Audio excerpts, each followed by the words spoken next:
So as much as I remember, जब मैंने tattooing start करी थी तो रियल टैटूइंग का मतलब होता था ऑब्जर्वेशन। उस टाइम पे इतना यूट्यूब नहीं था और लोग भी मतलब आर्टिस्ट इतना आपस में बात नहीं करते थे, और हेल्पिंग हैंड के नाम पे आपके पास सिर्फ टेलीविज़न सीरीज़ होती थी। TLC में मायामी इंक आता था, LA इंक आता था, और कुछ और चैनल्स पे भी आता था जहाँ पे थोड़ा बहुत टैटूइंग को दिखाया जाता था, बट वो भी रियल टैटूइंग नहीं थी। So I remember back then the real tattooing was actually about observation.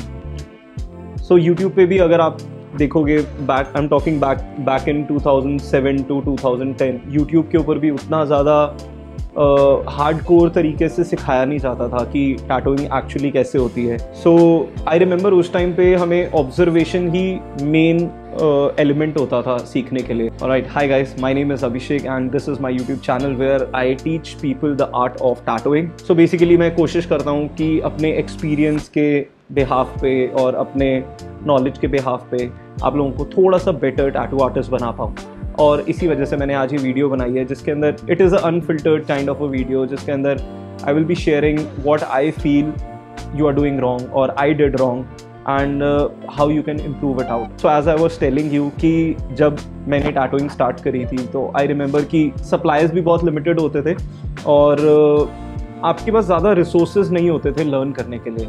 अगर आप जाके किसी से पूछोगे भी कि ये शेडिंग कैसे करते हैं, तो हर एक आर्टिस्ट आपको उतने अच्छे से आंसर नहीं करता था जितना आज के टाइम पे करते हैं। बिकॉज आज के टाइम पे एक यूट्यूब और सोशल मीडिया का टाइम है, और आप किसी को भी कुछ नहीं बताओगे तो उसको भी लोग नेगेटिवली ले लेते हैं, जबकि वो नहीं लेना चाहिए डेफिनेटली, बट लोग उसको भी नेगेटिवली ले लेते हैं कि यार ये मेरे को बता क्यों नहीं रहा। But at the same time it is on the other person, उनको बताना है या नहीं बताना है, but that is a different chapter. But what my major point was that when I started tattooing, observation was the key element.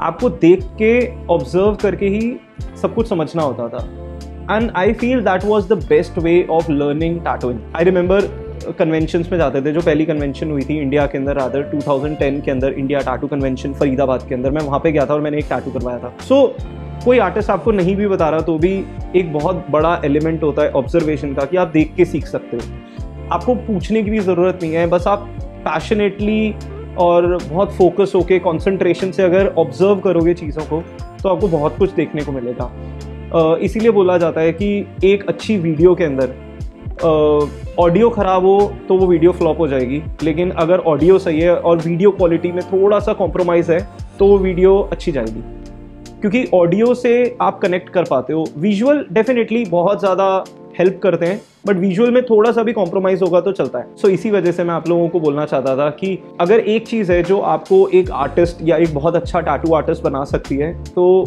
आप बोलोगे कि एक पॉइंट बताओ, तो मैं बोलूँगा कि ऑब्जर्वेशन। पैशन तो सब में होता है। मतलब आई फील अमेज्ड कि जितने भी लोग मुझे कॉल करते हैं और मैसेज करके बोलते हैं कि मैं टैटू आर्टिस्ट बनना चाहता हूँ, तो मेरा उनसे सबसे पहले एक क्वेश्चन होता है कि why you want to become a tattoo artist. क्यों? मतलब ऐसा थोड़ा है कि आप टैटूइंग में आओगे और आपको सीधा लाख रुपए की सैलरी मिल जाएगी या आपको बहुत सारे क्लाइंट्स मिलेंगे, ऐसा बिल्कुल भी नहीं होता है। So why is it? And people से वी आर पैशनेट और हम आर्टिस्ट हैं। So just one question to them is that आप कितने सालों तक फ्री में टैटू बना सकते हो? और इसका एक कोर ट्रूथ या आंसर है कि आप हमेशा के लिए फ्री टैटूज नहीं कर सकते हो। अल्टीमेटली आपको अपने आर्ट से इनकम चाहिए।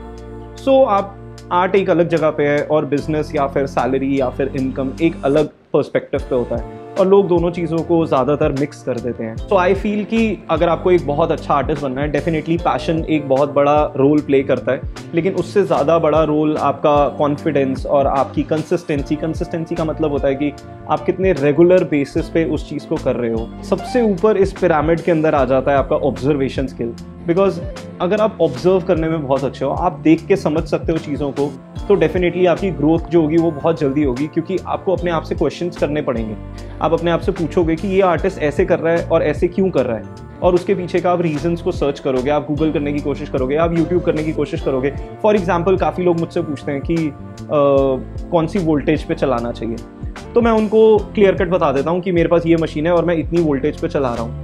Now I don't know exactly कि कितने परसेंटेज लोग उसमें से एक्चुअली जाके चेक करते हैं कि मेरे पास लेट्स से FKRN की स्पेक्ट्रा मशीन है और उनके पास लेट्स से कोई और मशीन है, कोई भी मशीन है, तो सेम वोल्टेज अगर आप अप्लाई करोगे तो आपको ये पता होना चाहिए कि आपकी जो मोटर है, जो रोटरी मशीन के अंदर मोटर लगी है या पेन मशीन में, उसका कितना आरपीएम है। इतनी सारी चीज़ें होती है टेक्निकली, क्योंकि वो जो मशीन है वो अल्टीमेटली एक इंजीनियर के माइंड से बनी हुई है। और अगर आपको यही नहीं पता कि आपकी मशीन के अंदर कौन सी मोटर लगी है और उसमें कौन सी लगी है या उसमें कौन सा कैम है, क्या स्ट्रोक है, तो आप सेम वोल्टेज को अप्लाई नहीं कर सकते। सिमिलरली काफ़ी लोग वोल्टेज को अप्लाई करते हैं और उससे पहले उस फैक्टर को भूल जाते हैं जो कि होता है हैंड स्पीड। सो हर किसी की हैंड स्पीड अलग होती है। आई पर्सनली फील कि मेरी हैंड स्पीड बहुत ज़्यादा फास्ट है।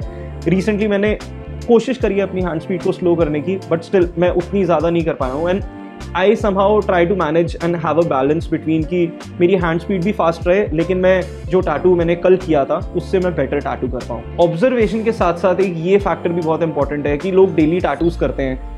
लेट्स से आप डेली टैटू करते हो, सो क्या आपका जो आज वाला टैटू है वो जो कल टैटू आपने किया था उससे बेटर है या नहीं है? और अगर इसका आंसर है कि नहीं, कल वाला टैटू ज़्यादा बेटर था, तो I feel you should think about it and try to improve your game.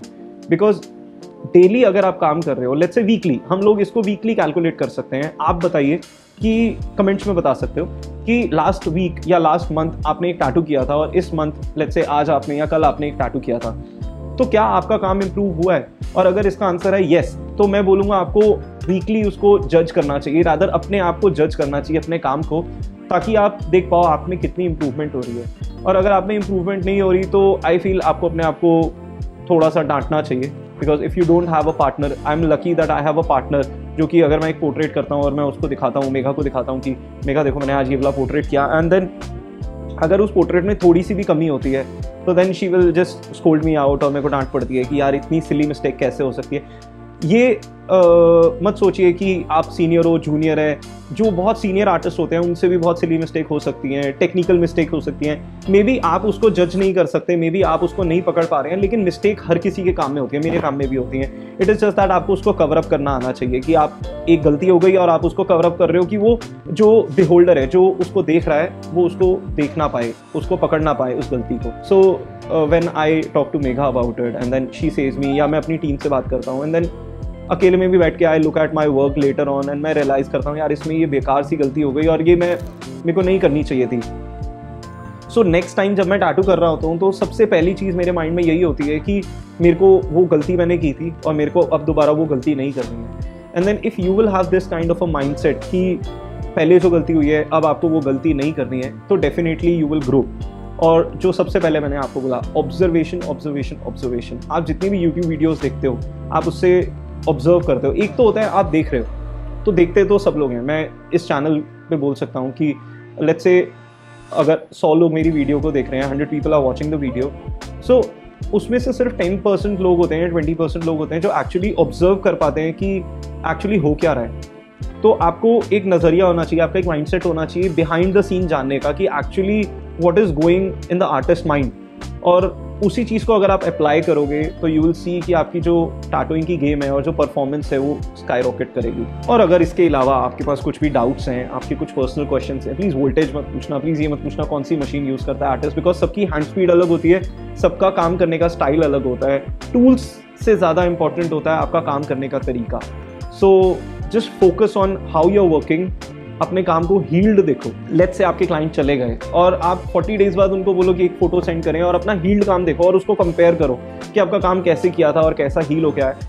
इन सब चीज़ों को एनालाइज करके आप अपने काम को बम्प अप कर सकते हो। ये जो लोग सोचते हैं कि नहीं मशीन और इंक के कितने ड्रॉप्स डले या वाटर के कितने ड्रॉप्स डले, ग्रीन सोप, ब्लू सोप, ये सब चीज़ें बहुत सेकेंडरी होती हैं। उससे ज़्यादा इंपॉर्टेंट होता है आप अपने काम को एनालाइज कर पा रहे हो, आप अपने काम को जज कर पा रहे हो कि कैसा काम आपने किया है। बिकॉज अगर आप उसी डिलेमा में हो कि नहीं, आप इन सब चीज़ों को, एनालिटिक्स को बिल्कुल नहीं भी कंसिडर करते, तो फिर ग्रोथ होना बहुत ज़्यादा स्लो और रादर इम्पॉसिबल हो जाएगा। सो आई होप ये छोटी सी वीडियो आपको इन्फॉर्मेटिव लगी होगी। That was my experience. It was totally a non technical video. बिल्कुल भी इसमें टेक्निक, सॉफ्ट शेडिंग और वोल्टेज इन सब के बारे में हमने बात नहीं करी है। It was just my experience कि what is the mind set you should have.